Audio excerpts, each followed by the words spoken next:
All right, today I'm just diving in a little bit more into the bodywork. We got the trunk sanded. It's pretty much prepped. I'm gonna see if I can try another method with the turbo cans. Have some success on the trunk. The hood came out all right, but there's some shiny spots. Normally, I would be taking this off of here, um, so that we could get a nice sand and a good coat of paint underneath it. However, it is really on there, and I don't want to break it. So we're gonna try a super old school trick with some chapstick. Basically, take chapstick, put it on the surface you do not want to be painted, which would just be this chrome lettering here. And then, whatever, you could paint over it. And then so that means that this black would still get painted, which I want, that's good. But then the chrome would be left once we wipe away the chapstick. There'll be no paint.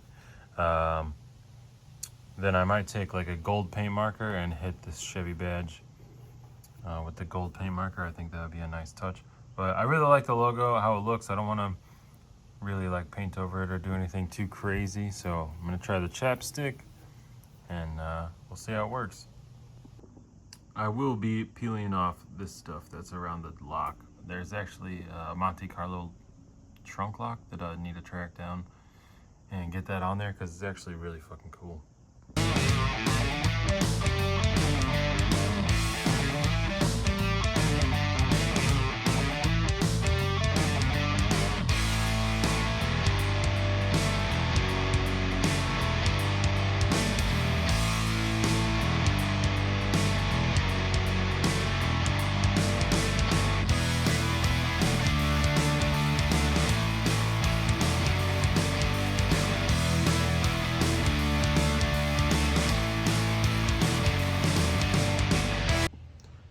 Okay, the trunk is prepped.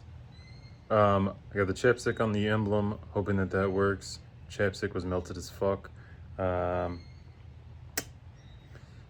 gonna try something different with the turbo cans. I'm really gonna try and lay it on thin.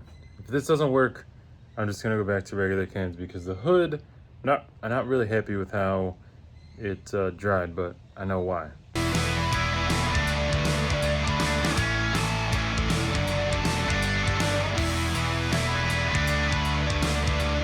So the shiny streaks are from my very last pass. The can was at the very bottom of the can. Normally, I don't even try to use cans that low. I told myself not to, but I did anyways, and I'm paying for it.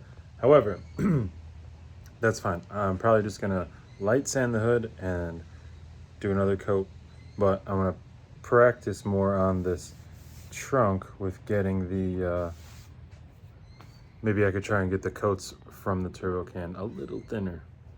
Let's see.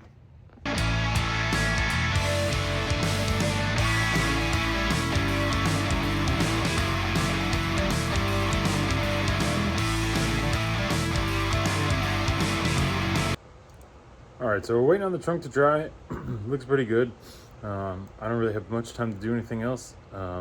So we're gonna wrap that up for now, and then we're diving into something else.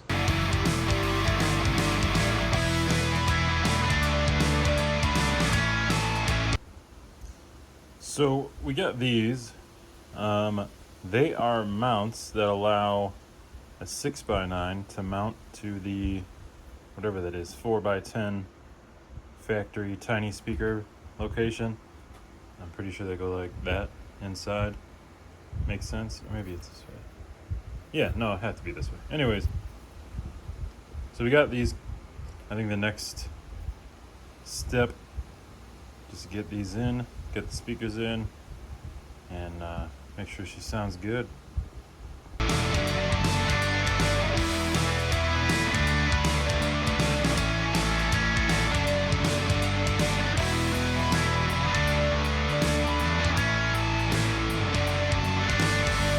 Well, as you can see, the chapstick worked pretty good. There's a couple spots where I got some like down inside, whatever. So that part's not gonna be painted, but I could touch it up. It still looks great. I want to do a little bit of gold on the Chevy badge. I think it came out awesome. All right, so we have the 6x9s for the rear. They're a brand I've never heard of, but they are 700 watt. So hopefully, I don't know, I'm about to try and fit them into that adapter that we got and get those old speakers out.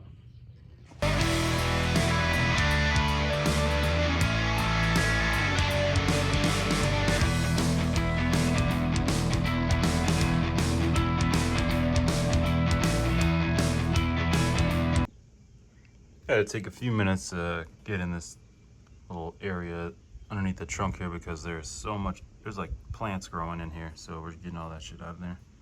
Then we'll get to the speakers.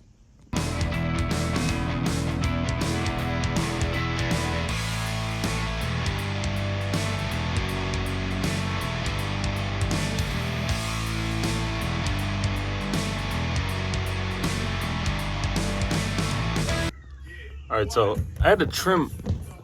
It's almost like they wanted you to put 6x9s in this because there's insulation here, but it was like perforated, like it was already cut for me to trim it. I don't know. I had to trim it for the 6x9, but it was already trimmed. I don't know. It's weird. Okay, I've kind of figured it out. So this is the factory speaker, very skinny, very wide. It just had this holding it together, clipped in on one side, and then in the center it had this little hanger. No bolts at all, which is crazy. Kind of like the weirdest way to mount speakers I've ever seen. What makes it even weirder is when we come over here to these 6x9s, and I've showed you earlier in the video, I've showed you guys this adapter here. Well, it doesn't go on the way I thought. Thought it would go around this way to angle the speaker towards the cabin, but it goes this way. There's some bolts I gotta find. I'm gonna put some bolts in here because I really don't want to just have this hanging by this hanger. I feel like there's room for vibration and stuff, so I'm gonna find some bolts to throw in here. But then this hanger goes kind of like that. The magnet took it, but anyways, the opposite of that. But it goes like that, and it hangs. It's stuck. I'm getting good.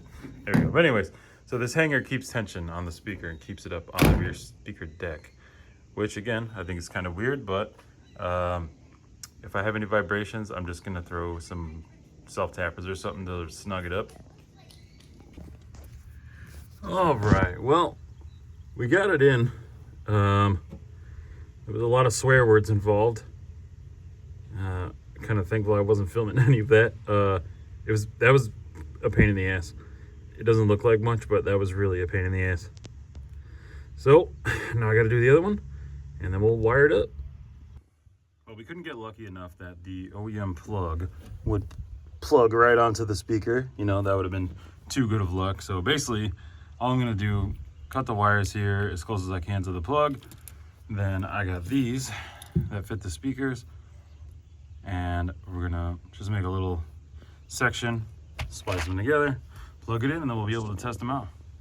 All right, well, I changed my mind. I went to clip these two wires together, and the OEM wires are quite thicker than the ones I have for the speakers. So I'm not even gonna use this. I'm just gonna put new plugs on the end of this because I'd like to have like a nice solid connection, so I don't want to jump down from one side to the other. I think it'll be better if I just use these factory wires. Life takes you places, love brings you home. The speakers are in. I can't play the music on the video because I'll get copyright bullshit, but just pretend that you heard it. And pretend that it sounds amazing, because it does. I actually, the bass was kind of overwhelming. I had to turn it down. But it sounds great. I'm actually really happy with these very cheap speakers. And next we just got, I'm waiting on some stuff. Like Scotch-Brite pads, you know. because I have an idea with the shininess that's showing up on the matte paint. Well, I'm not going to repaint it. What I'm going to do is take some Scotch-Brite pads and hit the shiny spots. I'll probably hit all of it just to kind of dumb it down. It's just kind of too nice looking, which, you know, I'm all for nice looking, but it's real fresh looking. So what we're going to do, hit it with some Scotch-Brite pads to knock the shine off and see how it works. That's probably going to be all of it for this video because I'm still waiting on stuff. So thank y'all. Have a good one. Wait. Hold on.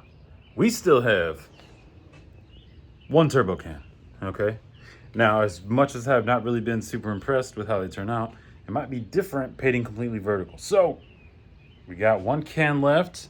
I have conveniently already taped off the door. Let's go.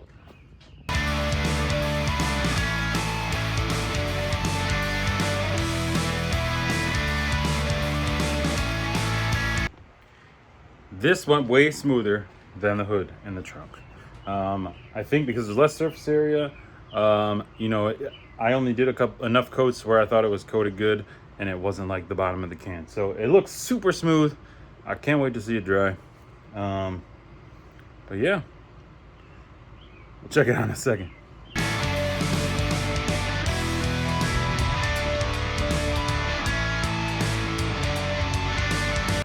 Well, that came out incredible. I keep pointing. That came out pretty fucking good. I'm actually really pleased with the result. So it gives me hope. Maybe I'll use the turbo cans again on the fenders and the quarter panels and the sides and stuff. I don't think I'll end up using it on the roof unless my Scotch-Brite idea works. If that works good, then we'll use the turbo cans on the roof. But I don't like using them spraying down. There's a lot of cans where it says like spray at any angle.